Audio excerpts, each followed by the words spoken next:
당신이 약해서 실패한 것이 아닙니다. 잘못된 일에 잘못된 도구를 쓰도록 배웠기 때문에 실패한 것입니다. 평생 동안 사람들은 당신에게 의지력이 문제라고 말해왔습니다. 간절히 원한다면 이룰 수 있다고 말이죠. 규율은 성격의 문제라고, 성공한 사람들은 스스로를 더 강하게 몰아붙였기 때문에 그 자리에 오른 것이라고 했습니다. 하지만 그것은 거짓말입니다. 그리고 그 거짓말은 당신의 인생에서 수년을 앗아갔습니다. 1973년 신경과학자 로이 바우마이스터는 서구 심리학계를 뒤흔든 일련의 실험을 진행했습니다. 그는 의지력이 정확히 근육처럼 작용한다는 사실을 발견했습니다. 근육과 마찬가지로 의지력도 지칩니다. 그는 이를 자아 고갈이라고 불렀습니다. 더 많은 결정을 내리고 자신을 더 많이 몰아붙일수록 다음 전투를 위해 남겨둘 정신적 여력은 줄어듭니다. 의지력은 유한한 자원입니다. 하지만 바우마이스터가 몰랐던 것이 있습니다. 18세기 임재종의 사무라이들은 무심이라는 상태를 발전시켰습니다. 무는 말 그대로 비어있음을 뜻하고 심은 마음을 뜻합니다. 비어있는 마음, 마음이 없는 마음, 어떤 숙고나 노력, 그 어떤 자원의 소모 없이 행동이 일어나는 상태입니다. 이 상태는 내면의 저항이 사라질 때까지 훈련한 사람만이 도달할 수 있습니다. 바우마이스터는 의지력의 고갈을 연구했지만 사무라이들은 의지력의 필요성 자체를 완전히 없애는 방법을 가르쳤습니다. 이 영상에서는 의지력과 무심의 차이에 대해 이야기하겠습니다. 왜 여러분에게 의지력이 필요하지 않은지, 그리고 의지력이 필요하다는 믿음이 어떻게 삶에서 여러분을 가장 크게 방해하고 있는지 설명해 드리겠습니다. 본론으로 들어가기 전에 짧은 메시지를 하나 남기고 싶습니다. 이 채널은 철학이 단순한 지적 허세가 아니라 현대의 문제들을 해결하는 오래된 기술임을 이미 이해하신 분들을 위한 곳입니다. 만약 여러분이 그런 분이라면 제대로 찾아오셨습니다. 지금 구독해 주세요. 다음 영상은 미야모토 무사시가 어떤 일에서든 무적의 상태가 되는 비결에 관한 것이니까요. 절대 놓치고 싶지 않으실 겁니다. 시청해 주시고 응원해 주시는 모든 분들께 진심으로 감사드립니다. 여러분과 함께 할 수 있어서 무척 감사합니다. 자, 이제 영상으로 들어가 보겠습니다. 첫 번째 장, 잘못된 진단. 여기서 여러분은 제임스의 문제, 그리고 어쩌면 여러분의 문제가 왜 겉보기와 달랐는지 이해하게 될 것입니다. 오늘 저는 제임스라는 청년의 이야기를 들려드리겠습니다. 제임스는 24살이었고 시애틀에 있는 부모님 집에 남는 방에 살고 있었습니다. 원래 계획은 이게 아니었습니다. 절대 아니었죠. 하지만 석 달 전 중견기술 기업에서 그의 계약을 해지했습니다. 지원되는 교육, 내부 멘토링, 그리고 좋은 급여가 보장된 자리였습니다. 회사는 그에게 투자했지만 제임스는 실패했습니다. 지능이 부족해서가 아니라 그 자신조차 설명할 수 없는 일관성 부족 때문이었습니다. 월요일에는 명확하게 보이던 마감일이 수요일이 되면 희미해졌습니다. 열정적으로 시작했던 프로젝트는 목요일이 되면 무거운 짐으로 변했습니다. 일은 쌓여갔고 핑계도 늘어갔습니다. 해고 통보를 하던 날 인사 담당자는 아주 조심스럽게 말했습니다. 제임스, 당신은 정말 잠재력이 뛰어납니다. 문제는 일관성 있게 그 능력을 보여주지 못한다는 거예요. 제임스도 이 문제를 해결해야 한다는 것을 알았고 노력도 했습니다. 생산성 앱을 써보고 일찍 일어나기도 하고 포모도로 기법, 우선순위 목록 작성도 해봤습니다. 각각의 새로운 도구는 며칠, 길어야 일주일을 넘기지 못했습니다. 그리고 다시 패턴이 반복되었습니다. 망설임, 미루기, 들쭉날쭉한 성과, 그리고 수치심. 그의 개인적인 진단은 간단했습니다. 의지력 부족. 그는 자신이 충분히 규율이 잡혀있지 않고 스스로를 더 강하게 몰아붙여야 한다고 생각했습니다. 그래서 엄청난 잠재력을 가지고 있음에도 그것을 다 쓰지 못한다는 씁쓸함과 깊은 슬픔 속에서 그는 심리상담사를 찾아가기로 결심했습니다. 왜 자신이 미루는 습관과 일관성 부족을 단순하게 극복하지 못하는지 근본적인 이유를 이해하고 싶었기 때문입니다. 제임스의 상담사는 사라첸 박사였습니다. 그녀는 캐피톨 힐의 작은 상담실을 운영하고 있었습니다. 가죽 의자 2개와 자연광이 들어오는 소박한 사무실이었습니다. 벽에는 동기부여 포스터도 회복 탄력성에 관한 명언도 없었습니다. 첫 상담에서 제임스는 그녀가 묻기도 전에 스스로 진단을 내렸습니다. 제 문제가 뭔지 압니다. 전 의지력이 부족해요. 어릴 때부터 늘 그랬어요. 에너지 넘치게 시작하지만 끝을 맺지 못하죠. 압박감을 오래 견디지도 못하고요. 스스로를 더 강하게 몰아붙이는 법을 배워야 합니다. 첸 박사는 모든 이야기를 다 들었습니다. 그리고 몇 초간 침묵을 지켰습니다. 제임스, 그 설명을 만들어내는데 얼마나 걸렸나요? 네? 의지력이 부족해서 스스로를 더 억지로 밀어붙여야 한다는 당신 자신에 대한 그 이론 말이에요. 그 무거운 짐을 얼마나 오래 짊어지고 살았나요? 그는 생각했습니다. 한 10년 정도 된 것 같습니다. 그래서 그게 효과가 있었나요? 더 강하게 몰아붙였을 때 효과가 있던가요? 제임스는 입을 열었다가 다시 다물었습니다. 대답은 아니오였지만 한 번도 그런 식으로 생각해 본 적이 없었습니다. 어떤 도구를 10년이나 썼는데도 효과가 없다면 제임스, 어쩌면 문제는 그 도구를 얼마나 쓰느냐가 아닐지도 모릅니다. 도구 자체가 문제일 수도 있죠. 그날 그는 머릿속을 떠나지 않는 한 문장을 안고 집으로 돌아왔습니다. 어쩌면 도구가 문제가 아닐지도 모른다. 도구 자체가 잘못된 것일 수도 있다. 그 다음 주 동안 그는 치료 계획에 없던 일을 하기 시작했습니다. 독서를 시작한 것입니다. 자기계발서가 아니었습니다. 자기계발서는 이미 수년 동안 읽어왔으니까요. 그는 일관성 있게 행동할 때 뇌가 실제로 어떻게 작동하는지에 대해 읽기 시작했습니다. 그리고 스스로도 설명할 수 없는 과정을 거쳐 일본 무술의 철학에 도달했습니다. 거기서 그는 단순하게 번역할 수 없는 한 단어를 발견했습니다. 바로 무심이었습니다. 제임스는 몰랐지만 흥미로운 사실은 첸 박사의 책상 서랍에도 포스트잇이 하나 붙어 있었다는 것입니다. 거기에는 작은 글씨로 이렇게 적혀 있었습니다. 노력의 부족이 아니다. 내면의 저항을 없애는 것이 핵심이다. 자, 여기서 잠시 시간을 내어 생각해 보겠습니다. 어쩌면 여러분도 제임스와 같은 상황에 처해 있을지 모릅니다. 평생 동안 자신의 문제가 의지력 부족, 결단력 부족이라고 믿어왔을 수 있습니다. 하지만 실제로는 잘못된 도구로 문제와 싸우고 있었던 것입니다. 시스템이 잘못되었다면 아무리 더 노력해봐야 소용이 없습니다. 예를 들어 새벽 5시에 일어나고 싶으면서 새벽 1시가 넘어서 잠자리에 든다고 가정해봅시다. 이 때문에 5시에 일어나지 못하면 여러분은 자신이 약하고 규율이 없어서 실패했다고 자책합니다. 하지만 실제로는 스스로를 방해하고 있었던 것뿐입니다. 문제는 여러분의 시스템, 즉 도구에 있습니다. 지금쯤 여러분은 속으로 이렇게 묻고 있을 것입니다.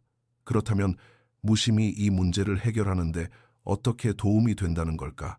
두 번째 장, 사무라이가 알았던 것. 여기서 여러분은 무심이 동기부여도, 규율도, 여러분이 생각하는 그 어떤 것도 아닌 이유를 이해하게 될 것입니다. 17세기에 쓰여진 하가쿠레라는 사무라이의 책이 있습니다.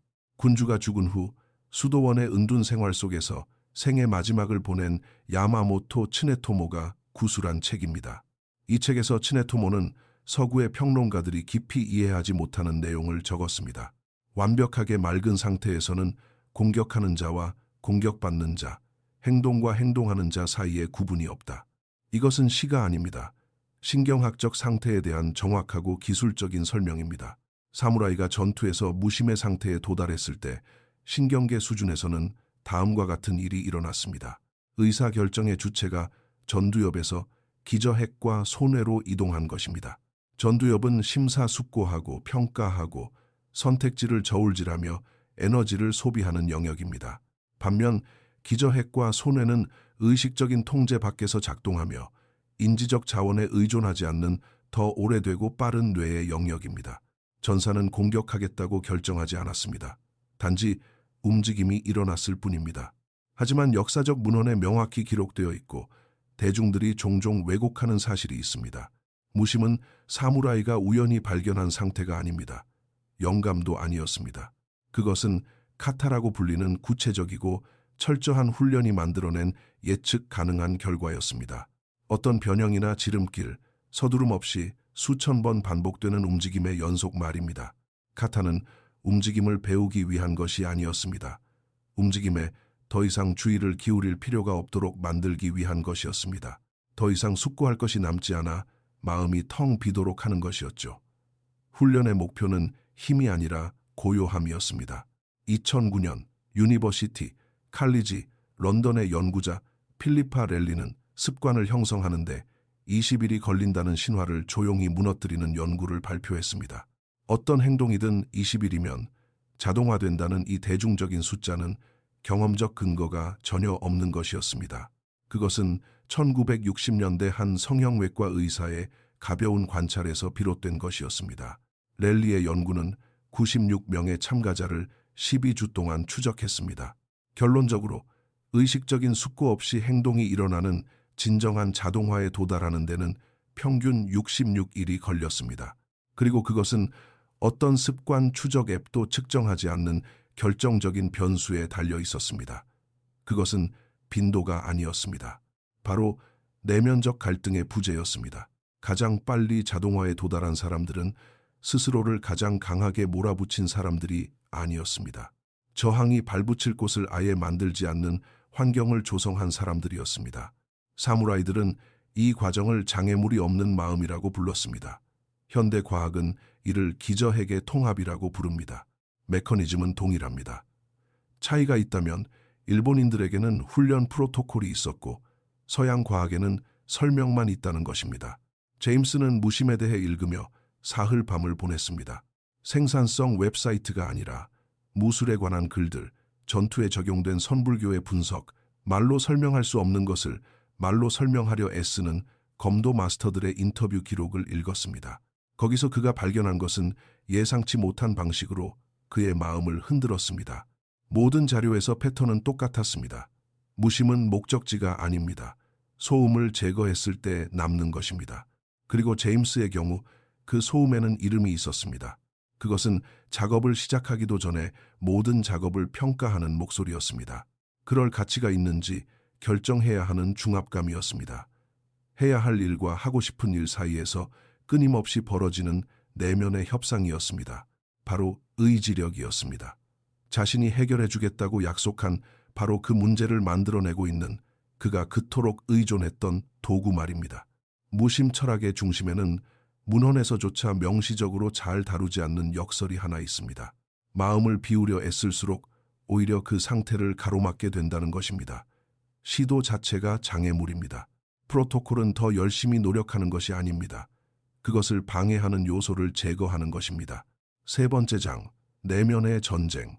이제 여러분은 의지력이 왜 약함의 증거가 아닌지 이해하게 될 것입니다. 의지력은 억지로 밀어붙여야 할 대상이 아니라 다시 구축해야 할 시스템의 증상입니다. 첸 박사와의 5번째 상담에서 제임스는 변해 있었습니다.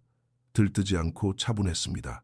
무언가를 이해하고 그 이해가 상황을 어떻게 바꾸는지 여전히 소화하고 있는 사람 같았습니다. 무심에 대해 읽어봤습니다. 그가 말했습니다. 상담사는 놀라지 않고 고개를 끄덕였습니다. 그리고 깨달은 게 있어요. 직장에서 중요한 마감일이 다가올 때마다 제 머릿속에서는 전쟁이 벌어지고 있었습니다. 일을 하고 싶은지 아닌지에 대한 전쟁이 아니었어요. 전 일을 하고 싶었거든요. 하지만 어떻게 시작할지, 내가 준비가 되었는지, 결과가 충분히 좋을지, 노력할 가치가 있는지에 대한 전쟁이었어요. 그리고 마침내 그 전쟁을 끝내고 일을 시작할 때쯤이면 전 이미 완전히 지쳐 있었습니다. 그 전쟁이 얼마나 의식적으로 일어났나요? 거의 의식하지 못했습니다. 그런 일이 벌어지고 있다는 걸 깨닫기도 전에 이미 진행 중이었죠. 첸 박사가 몸을 앞으로 살짝 기울였습니다. 제임스, 당신이 묘사한 것에는 전문 용어가 있습니다. 이를 사전 과잉사고라고 부릅니다. 어떤 행동을 하기 전에 여러 시나리오를 머릿속으로 시뮬레이션 하면서 작업을 시작하기도 전에 인지적 자원을 소모해버리는 습관입니다. 이런 패턴을 가진 사람들에게 의지력은 문제를 해결해주지 않습니다. 사실은 문제를 더 키울 뿐입니다. 내면의 전쟁을 시작하는데 의지력을 쓰고 그 전쟁에서 이기려고 또 더 많은 의지력을 쓰기 때문입니다. 그렇다면 무엇이 이 문제를 해결할까요? 당신은 이미 답을 읽었습니다. 카타, 협상을 제거하는 반복. 더 이상 내릴 결정이 없게 만들어서 의사결정 자체를 무의미하게 만드는 시스템입니다. 제임스는 한참 동안 침묵했습니다. 사무라이들이 카타를 훈련할 때 그가 천천히 말했습니다.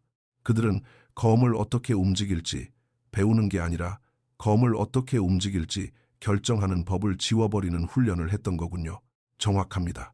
그러니까 제 문제는 결코 의지력이 아니었던 거네요. 제 문제는 의지력이 필요하지 않도록 훈련해 본 적이 없다는 거였습니다. 침묵, 그리고 제임스의 내면에서 무언가가 자리 잡았습니다. 이 모든 것을 바꾸는 사실이 있습니다. 신경과학자 안토니오 다마지오는 인지와 의사결정에 관한 연구에서 신체 표지라고 부르는 것을 발견했습니다.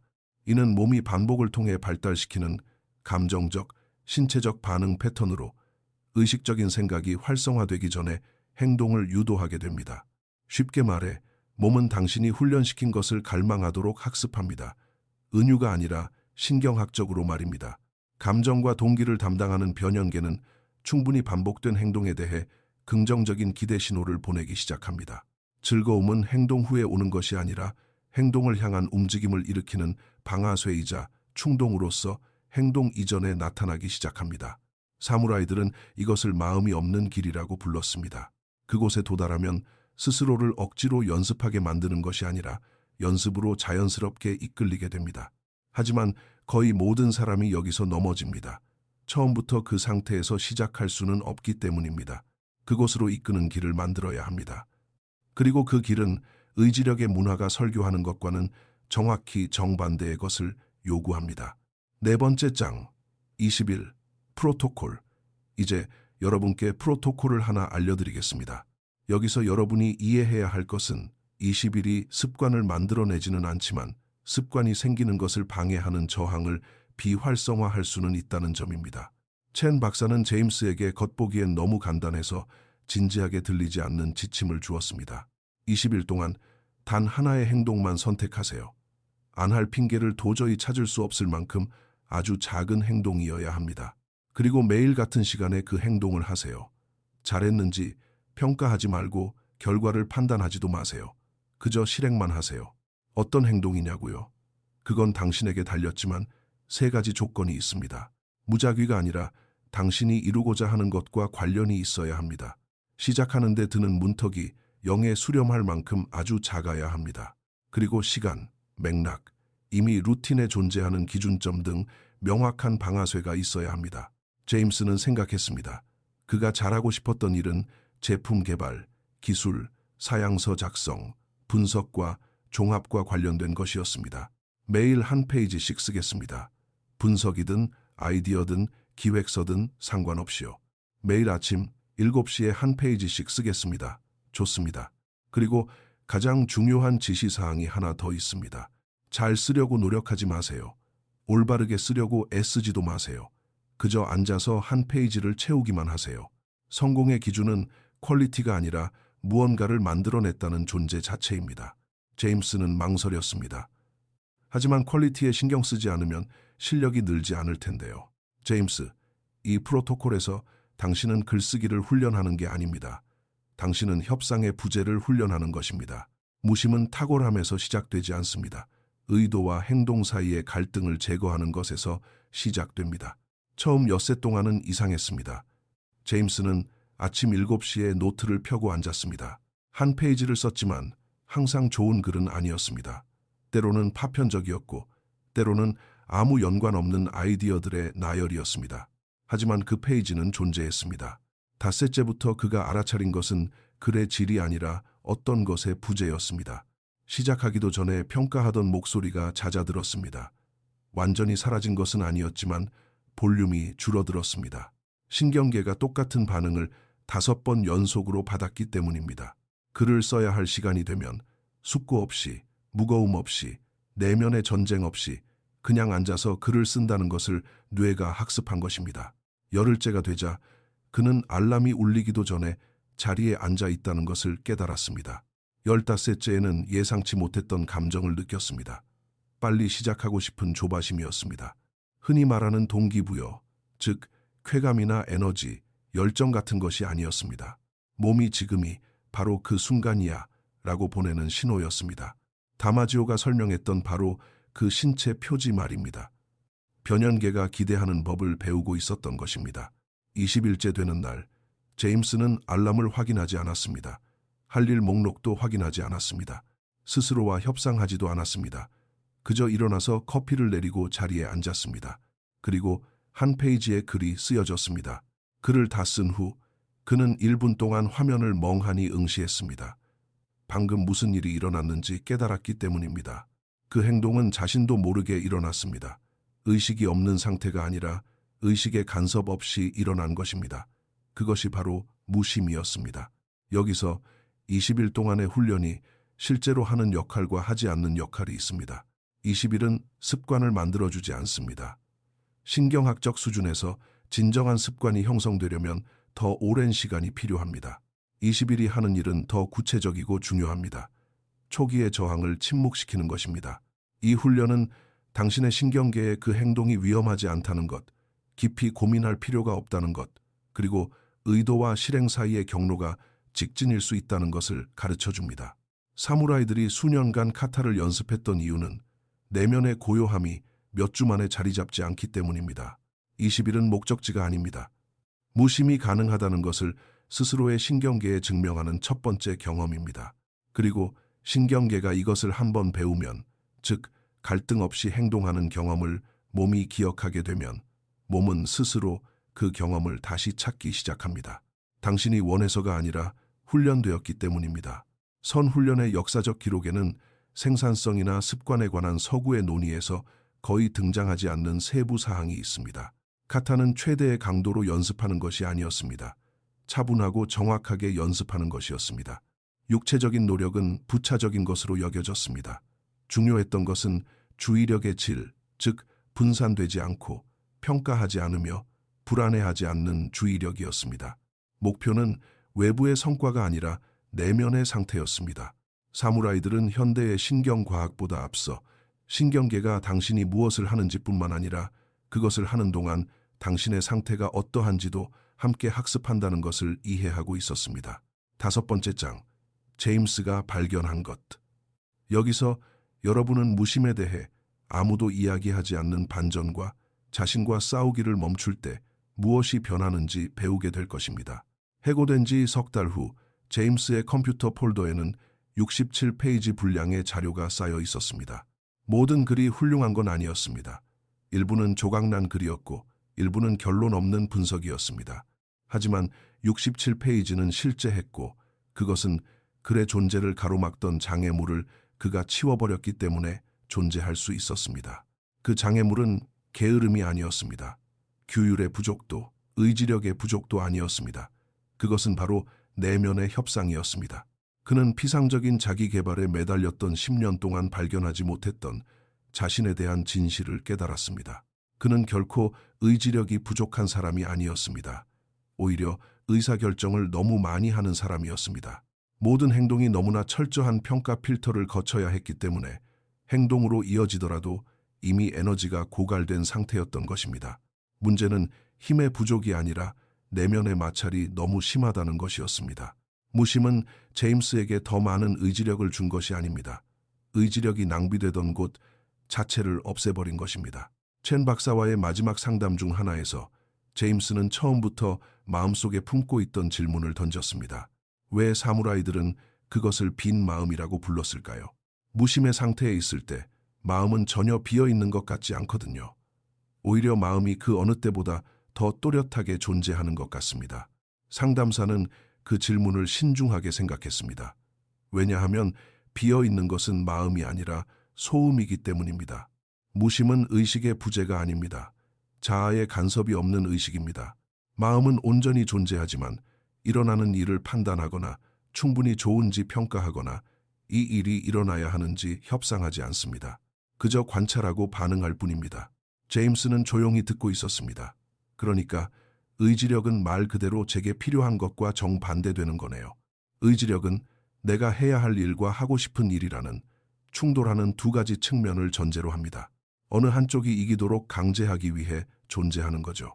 반면 무심은 갈등이 시작되기도 전에 그것을 녹여버립니다. 그래서 의지력은 오래가지 못하는 겁니다. 전투를 1번, 10번, 50번은 억지로 치를 수 있지만 같은 갈등을 영원히 억지로 밀어붙일 수는 없으니까요. 정확합니다. 의지력은 유한합니다. 훈련된 고요함은 유한하지 않죠.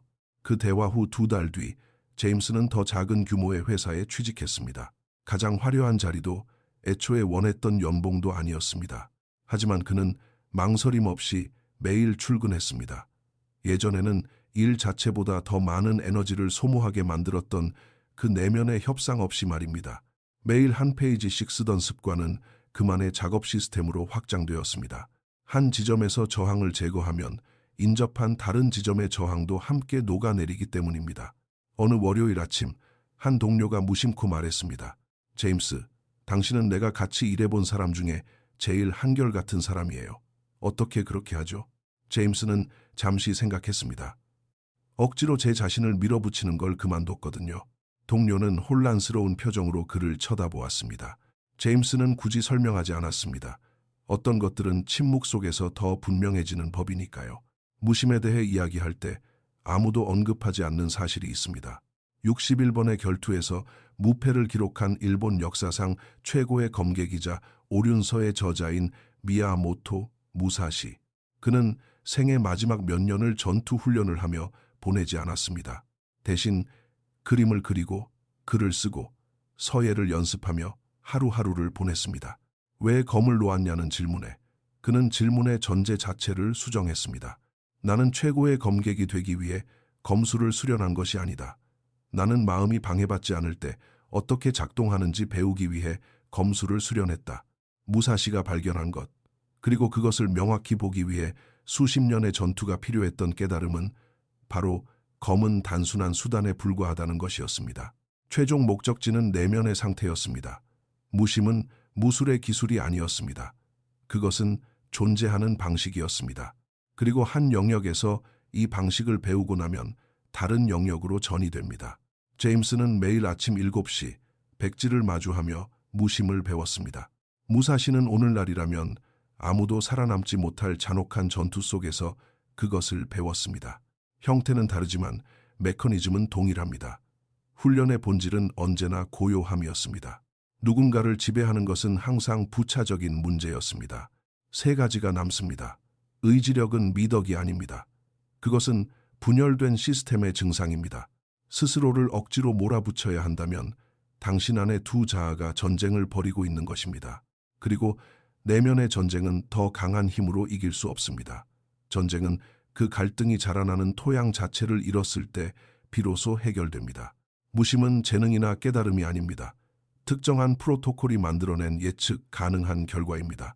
스스로 협상할 여지가 없을 만큼 작은 행동을 선택하세요.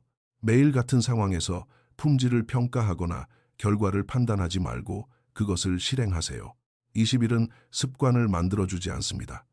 대신 의식적인 고민이 필요 없다는 사실을 신경계에 가르쳐줍니다. 그리고 그런 숙고가 사라질 때 습관은 스스로 피어납니다.